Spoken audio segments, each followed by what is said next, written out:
All right, guys, here we are. We're here at the Grumpy Beaver today. I've got one gentleman that we've already done an episode with. I think he's partners and owns other businesses. Mr. Gradwell. Hello, How are you everybody. doing? I'm fantastic. All right. And then we have a new face here, but he's also an entrepreneur. Not only does he owns businesses, but his wife owns a few businesses. We have Mr. Dennis Vaughn, and I think. But what's your most important job, Dennis? Is it Basketball coach, Central Valley basketball coach. Central Valley? Okay, Yeah, that's my passion. that's your passion. Yeah. Okay, all right. Well, we'll make sure It that. doesn't pay the bills, but that's where I have my most fun. But you get to work with Ambrose, so I do. I mean, it's I do. definitely worth it. Absolutely. And owner of BCBC. Correct. Okay. Yeah. All right. Well, guys, this business is interesting to me. This facility has been a few different bars, coffee shops in the past, but so far you guys have actually been able to turn this into something pretty amazing. How the heck did you start doing this? How did this come to be?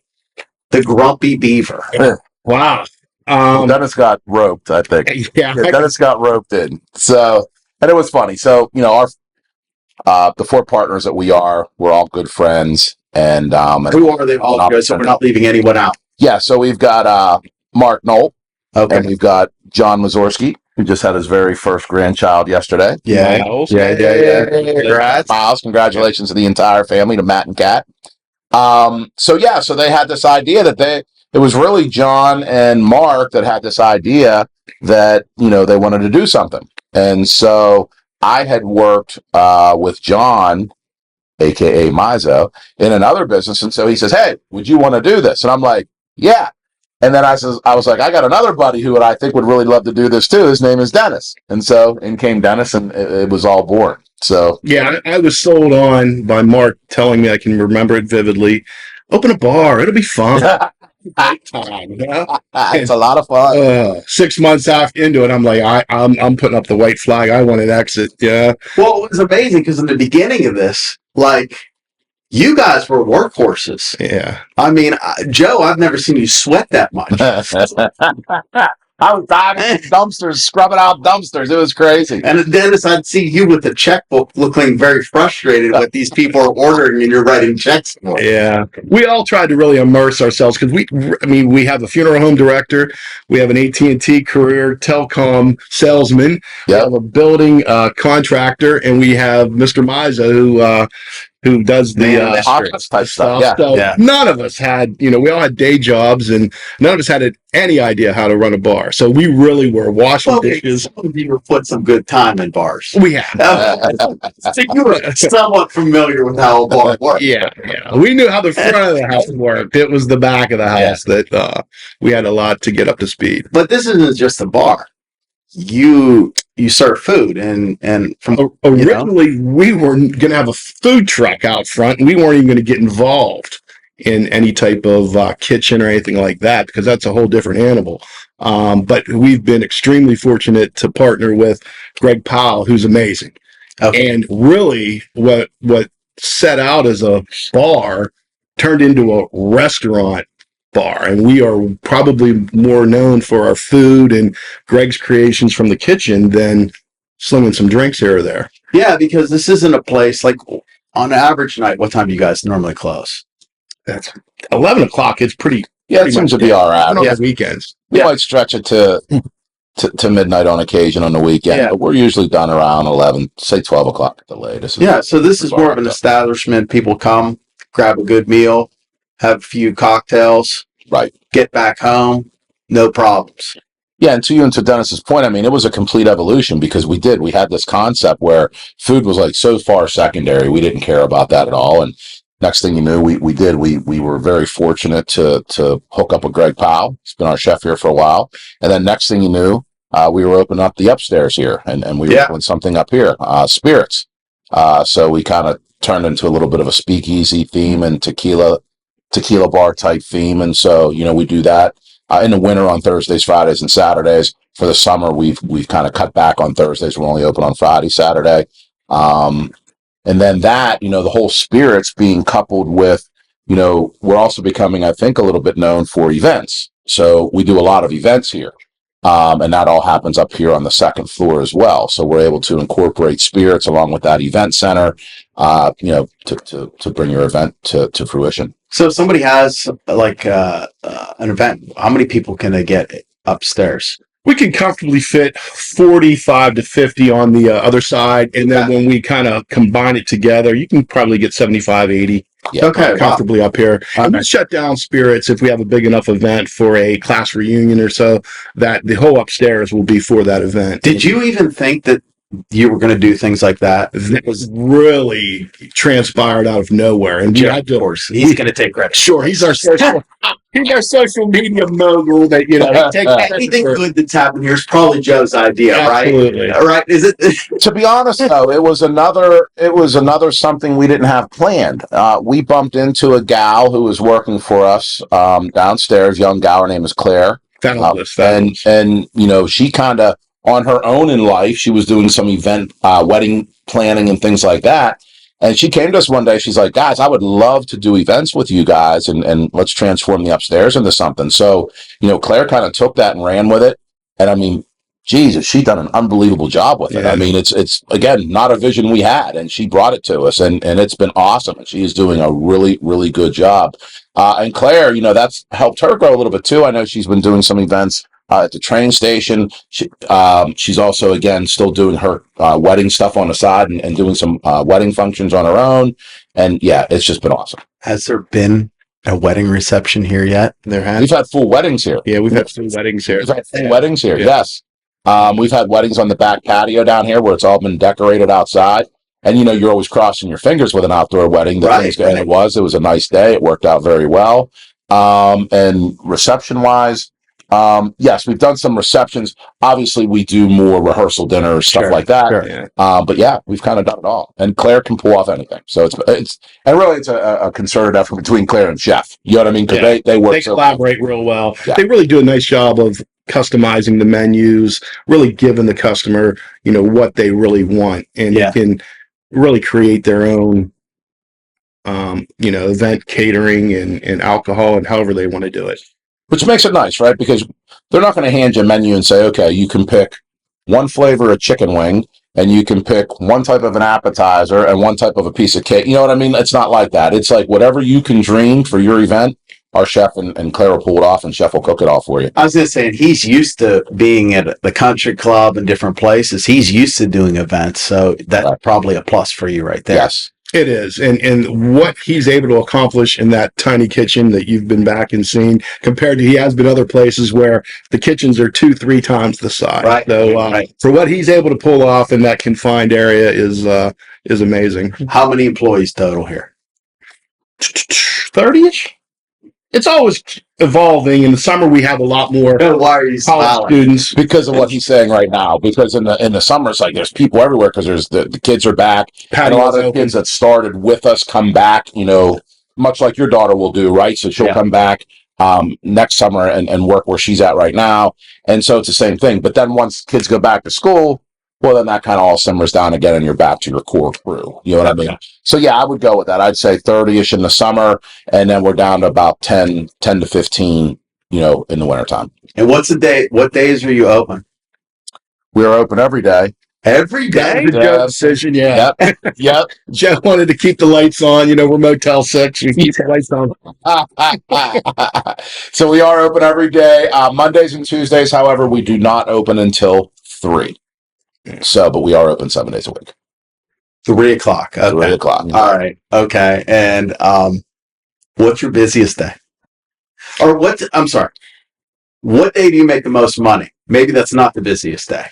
It really fluctuates between Friday and Saturday. When it's Friday night football season, for high school, if Beaver has a home game, this place is packed before the game. Okay. It's packed after the game. So would you say this is like sort of a place now that people come before and after the Beaver games? Beaver games, yeah.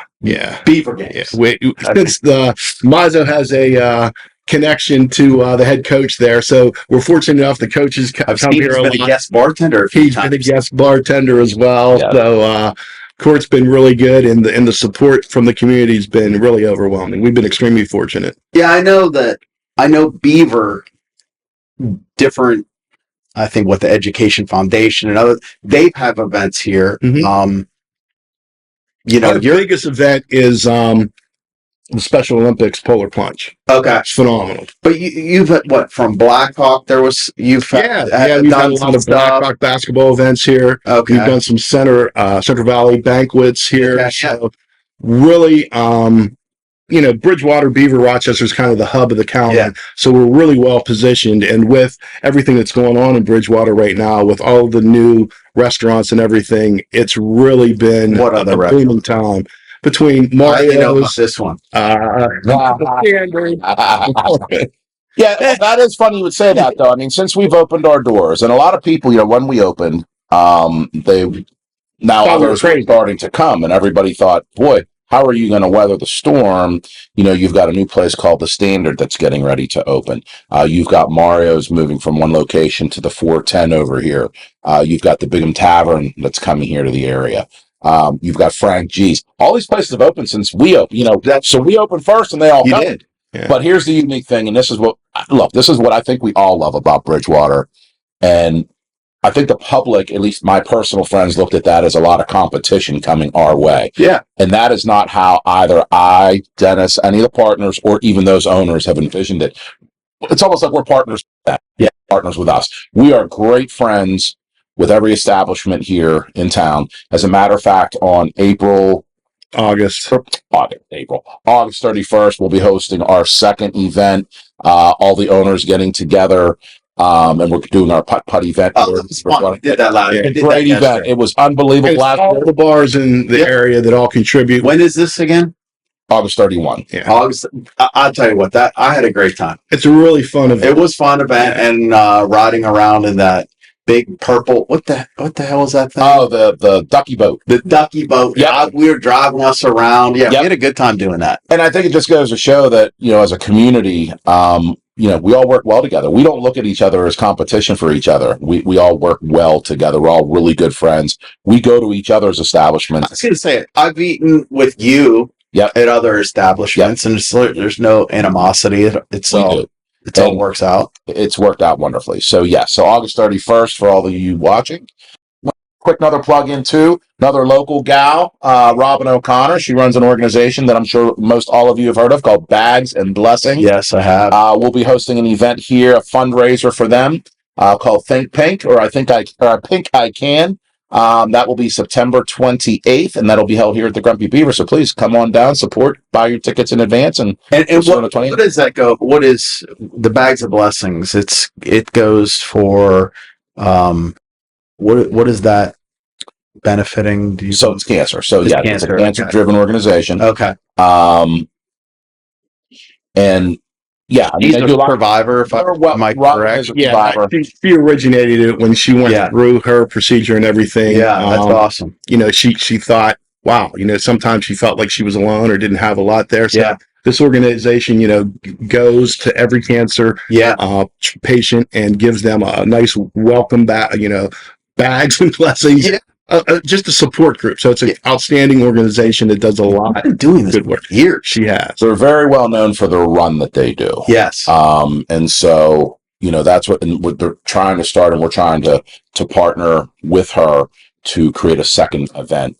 And now, by the way, they do a fashion show now. What they're doing is unbelievable, and it's awesome. And they've got a lot of community support with this. So it's awesome. Awesome organization. So back to the Grump. So there's been so is it fair to say there wasn't like some master plan? You've just kind of evolved over time with what works and what doesn't work, or was there more of a plan? I'd like to say that there was a plan and a blueprint, but we really just kind of flew by the seat of our pants, and we were all smart enough and collaborated enough that Mark really has a creative personality, creative mind, and comes up with these great visions. He's not the best organizer or, takes those visions to completion. So I think that's where Joe and Mizo and I kind of compliment him, where he has the pie in the sky and then we kind of are the feet on the street putting it together for him. Yeah. Yeah. So by the way, and it was Mark's vision. To do this was Mark's vision. It was his idea. Is he enjoying it still? Yeah, well, He enjoys it more than us. Yeah, I mean, I think the fun behind it was, and I think that when we first got involved, as Dennis said earlier, it's going to be fun. It's going to be great. And I always say, every guy wants to own a bar, right? I mean, it seems like the greatest idea. And I think we thought the four of us would be sitting around on the corner of a bar having some beverages with each other and having a great time all the time. We quickly learned, though, there's some work involved in this. Yeah. You know what I mean? It's a lot of work. For the first year, Joe and I would meet every Friday over at the old Thursdays. And that was my vision. We'd do it here. But as soon as we would walk in the door, there's a crisis. There's a fire to put out. There's garbage to be taken out. And I'm like, Joe, I can't even enjoy myself walking in the door. So sometimes that's why we do like to go over to the Standard, down to the pier, somewhere else. You have to get away. Yeah, you do. Yeah. You do. And now our employees, we trust them all. We have a great staff, a great group of people that work for us. And now they don't really need to come for us for every little thing. Yeah. So it's a little bit easier. But that first year, I was like, I can't come there and enjoy myself because it's just too much. It was brutal. Yeah. It was and, tough. You come in the door and especially, just like any place that opens, right? When it first opens, I mean, look, we were so stressed for the first couple months because it just felt like every person that came here was miserable. Like they were like, oh, we're waiting too long for our food. Yeah. This didn't come out right. That didn't come out right. We were so busy and you are so overwhelmed. And I think that the public knows that, by the way. You know what I mean? I think they know when they go to a brand new place that we're learning our systems. We are crowded. It's a challenge. But, and I've known you, Greg, for a long time. So to imagine that for the first several months, I was a dishwasher in a kitchen. I mean, that's what I did every night of my life. It was the middle of the summer. I'm sweating like I've never sweated in my life. I loved it. But I loved it. But this was the fun that we're going to have. After talking with the boys for a while, I learned that the Grumpy Beaver is friends leaning on each other to create more than a hobby, a viable business. Come enjoy dinner and a cocktail. And say hello to the gentlemen and their better halves, having fun, serving you. Thank you.